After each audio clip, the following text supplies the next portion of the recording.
avons toutes et tous une histoire à raconter, une cause à défendre, une voix à faire entendre.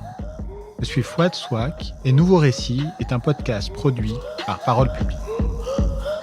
Alain Damasio, il explique aussi quelque chose que je trouve intéressant, il n'y aura pas de grand soir selon lui, mais il y aura des îlots de résistance un peu partout et il construit dans ses histoires des protagonistes qui arrivent à s'opposer au système en place pour être inspirants pour des personnes comme toi, comme moi, comme un peu tout le monde, en disant comment on nous dit que c'est toujours comme ça qu'il faut faire et on a toujours fait depuis toujours. C'est quelque chose qu'on aime beaucoup avec ma sœur, on nous dit toujours non mais c'est un peu le statu quo, tu peux pas comprendre, il faut aller dans ce sens-là, et je pense qu'on a cette capacité de dire ok en fait non, mais en revanche on a des levées de boucliers, on a plein de choses qui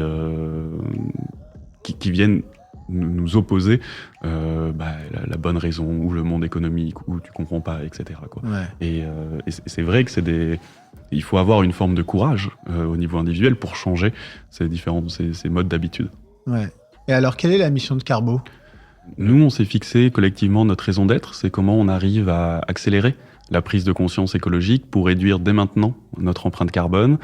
Cette mission globale, on l'a créée ensemble avec l'ensemble de Carbo. Il y a vraiment la première partie, accélérer la prise de conscience écologique, c'est vraiment comment on fait preuve de pédagogie très forte sur ces sujets. C'est-à-dire que on est encore, et les médias ont une responsabilité, chacun individuel on a des responsabilités. J'ai eu la chance d'intervenir dans une classe de CM1 il y a pas longtemps, et donc c'est comment tu fais de la pédagogie à tous les niveaux, et les enfants sont quand même beaucoup plus avancés que moi sur certains sujets de relation à l'autre, et beaucoup moins sur d'autres sujets un peu plutôt écolo, plutôt de pensée, mais dans la pratique, ils sont quand même très connectés à leurs émotions, le vivant, les animaux, etc. Donc, comment on arrive à accélérer la prise de conscience écologique par de la pédagogie. J'ai la conviction profonde que c'est par l'éducation, de manière générale, qu'on change les sociétés. Et merci à tous les professeurs qui sont en train d'aller dans ce sens-là, et pas en imposant des choix de pensée, c'est juste en emmenant tout le monde à réfléchir sur ça. Et la deuxième partie, c'est pour réduire notre empreinte carbone dès maintenant. Donc nous, on a un vrai sujet, et c'est là où on est une entreprise technologique, c'est vrai, via la data et la technologie. Tu parlais tout à l'heure assez justement de quel progrès. Nous, on pense que voici, c'est notre mission et notre raison d'être, et derrière, toutes, on va dire, nos ressources, qu'elles soient les ressources, les personnes qui travaillent chez Carbo, les personnes financières, les clients et la data et le progrès, on pense que c'est une belle exemple du progrès qui vient confronter nos temps. C'est clair. Nous rappeler à nos obligations. Non, tout ça pour dire que cette mission-là, on la défend via la pédagogie, on en a parlé, et via la donnée. Et on se dit comment la donnée peut nous aider à faire un peu les bons choix. Aujourd'hui, non, ce n'est pas du tout pareil en termes de CO2, de manger du poulet et de prendre l'avion pour aller je sais pas où. C'est des ordres de grandeur qui sont totalement différents. Et donc on aide à la fois nous, les citoyens, et les entreprises, plutôt les petites et moyennes entreprises, à prendre conscience de ce que c'est leur empreinte carbone au global et leur donner les clés pour entrer dans cette forme de réduction de l'empreinte carbone. Et j'aurai plusieurs exemples. Et c'est quoi la data que tu as collectée ? Nous, ce qu'on sait très bien faire chez Carbo, c'est prendre n'importe quel type de données. C'est que tu me donnes n'importe quel type de données et on arrive à te la transformer en ce qu'on appelle du CO2 équivalent. Donc c'est en équivalent CO2 ce qu'on parlait tout à l'heure. Vous êtes le Yucca du CO2. Voilà, exactement. On a été souvent comparé avec le Yucca du CO2. Nous, alors de manière on a quand même une grosse partie qui est sur les entreprises. Mais il faut un peu le voir comme ça. C'est exactement ça. On est capable, en fonction de n'importe quelle donnée, tu nous donnes par exemple une tasse comme ça, on est capable de te dire en moyenne combien elle fait de CO2. Tu nous dis elle est faite en tel matériau, on va améliorer le niveau de précision. Tu nous dis est-ce qu'elle est recyclée, pas recyclée à la fin de vie, donc on va améliorer le niveau de précision petit à petit. Mais quand tu nous dis, tu vas chercher justement les données de la donnée même, sur la manière dont chaque produit est composé, fabriqué, transporté, extrêmement difficile parce que si tu veux évaluer l'impact carbone d'un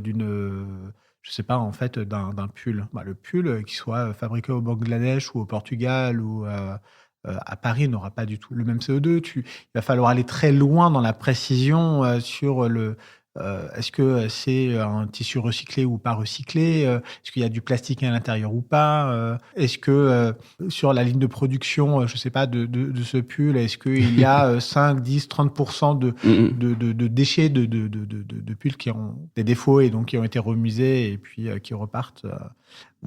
Compliqué, ton métier? Ben, c'est exactement ça. Tout ce que tu viens de dire, c'est les 50 personnes de chez Carbo qui travaillent 100% de leur temps sur ces sujets-là, avec une team en particulier de, on va dire, data engineer, data scientist, qui et c'est exactement ce que ce qu'ils font, c'est leur vie quotidienne, quoi, de réfléchir en fonction de quelles sont les données nécessaires à récupérer.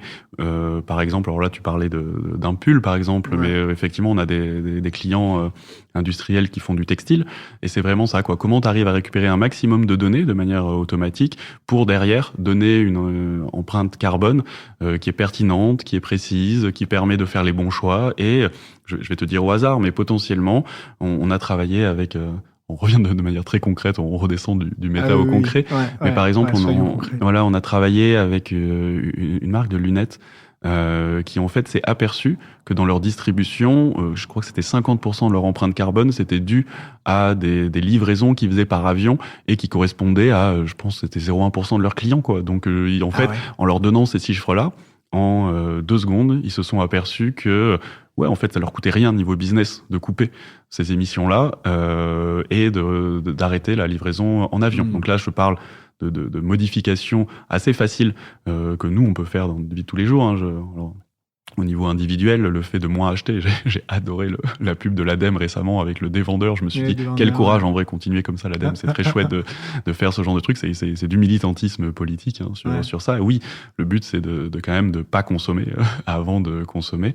Et oui, on prend toutes les données et de manière pédagogique, on les redonne aux entreprises ou aux individus pour qu'ils puissent comprendre où sont en fait les grosses sources de réduction de leur empreinte carbone, quoi. Donc, vous travaillez donc principalement avec des entreprises pour analyser leur outil de production et sur leur impact global pour tendre vers la réduction de leur empreinte. Exactement.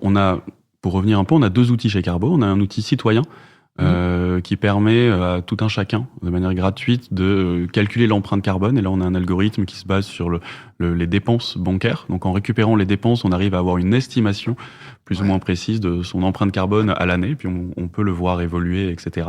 Donc ça, c'est notre outil vraiment de vulgarisation, de pédagogie, notre outil de mission. On est quand même d'accord, excuse-moi, on est quand même d'accord que là-dessus, on est... Alors, même si j'imagine que vous allez essayer d'être le plus précis possible, on reste globalement à la louche. Ça va donner une estimation globale avec un pourcentage de précision Dans notre métier, souvent, on nous emmène vers la précision et on fait un métier imprécis par nature. En revanche, c'est pas vraiment le sujet, la précision pour nous. Peut-être que c'est pas du tout le débat. Et que... on essaye. Alors, pour les individus, c'est pas vraiment le sujet, c'est plutôt les grosses mailles. Pour les entreprises, oui, c'est un sujet. Et donc, pour les entreprises, on se base, notre logiciel pour les entreprises, et c'est là où il y a tout notre modèle économique. On a 800 entreprises clientes qui sont plutôt des boîtes de moins de 500 personnes. Elles, on va se baser sur des données plutôt physiques. Donc, ce que tu disais tout à l'heure, le nombre de fibres de textile, le nombre de kilowattheures spécifiques, la tonne, etc. Donc, pour les entreprises, on va prendre sur toutes les données qu'on appelle des données physiques pour avoir un niveau de précision le plus élevé. Mais nous, évidemment que toute la team data cherche à avoir plus de précision, mais elle cherche en premier lieu, nous, ce que je dis la plupart du temps, notre concurrent ou le truc sur lequel on lutte en permanence chez Carbo, c'est plutôt l'inaction. Et donc, avant de chercher plus de précision, donnons un peu des jeux de données qui permettent très rapidement de passer à l'action et de se dire c'est là où tu vas avoir un impact sur le CO2 équivalent qui va être important, quoi. Pour un consommateur, à ton avis, est-ce que le plus important, c'est d'arriver à identifier justement le volume de carbone qu'il consomme annuellement, ou alors il faut impérativement que ce volume de carbone consommé soit également associé à d'autres indicateurs, donc on revient justement en fait aux limites planétaires, pour s'orienter vers un modèle d'évaluation globale. Et là, donc, j'arrive... Peut-être que tu me vois venir tu prends un paquet de pâtes, tu as le Nutri-Score. Est-ce que demain, sorte de Planet Score pourrait habiller tous les packaging pour que les gens puissent prendre des décisions concrètes sur la manière dont ils consomment et avec des produits de consommation qui a un impact direct sur la nature, le vivant, le climat, le changement climatique. C'est évidemment ça. C'est ce qui existe aujourd'hui. C'est le Planet Score qui est à la fois la biodiversité, à la fois est-ce que tu achètes un produit qui n'a pas été fabriqué par des enfants. Donc ce Planet Score, il est en train d'arriver. Ce qui est pas évident, et ce que nous on essaye de défendre chez Carbo, c'est qu'il faut que maintenant aussi ça se retrouve dans le prix. Un produit qui détruit la planète et qui a des externalités négatives très complexes, tous les produits détruisent la planète pour info, devraient avoir un prix beaucoup plus élevé. C'est vraiment ça en fait. C'est comment tu arrives de manière économique. Il faut avoir une taxe sur les produits qui détruisent la planète ou qui ont des mauvais scores, Planet Score. C'est pas à moi de présager le moyen de régulation, et pour avoir travaillé à la commission de régulation, il y a plein de moyens, il y a la carotte, le bâton, plein de trucs. Donc est-ce que c'est des taxes ou est-ce que c'est ce genre de choses? Peu importe, il faudra qu'on y réfléchisse collectivement à ce qu'on veut faire. En revanche, il faut qu'il y ait une corrélation forte, je pense, entre un prix d'un produit et le bien-être ou le mal-être que ça peut créer sur la nature. Aujourd'hui, c'est ça un peu qui est compliqué dans l'écologie, c'est que les produits dits les plus écologiques, c'est ceux qui coûtent a priori le plus cher. Et normalement, il faudrait, les économistes connaissent, intégrer les externalités négatives dans le prix. Avec après ces fameux trucs qui sont très intéressants ce qui est génial avec le CO2, c'est que une émission de CO2 en France pollue l'ensemble de la planète, affecte l'ensemble de la planète, et donc c'est quelque chose qui est vraiment global, quoi. Et donc c'est vraiment aussi la base un peu de l'écologie, c'est tout ce qu'on fait a un impact au niveau global. Mais il faut arrêter de se voiler les yeux, en fait. Ce qu'on fait là aujourd'hui a un impact global, et c'est une forme d'égoïsme parfois de se privilégier soi plutôt que les autres, quoi. Après à voir ça. Et donc là on parlait vraiment de la partie citoyenne avec ce fameux Planet Score, qui je crois est en train d'arriver et tout, qui va nous donner des indications, mais je trouve que c'est pas suffisant. Il faut vraiment aller plus loin, quitte à interdire certains produits, certaines marques, et ça c'est l'État à un moment qui doit commencer à prendre ses responsabilités et pas de juste dire oui mais bon il y aura plus d'emplois, super merci.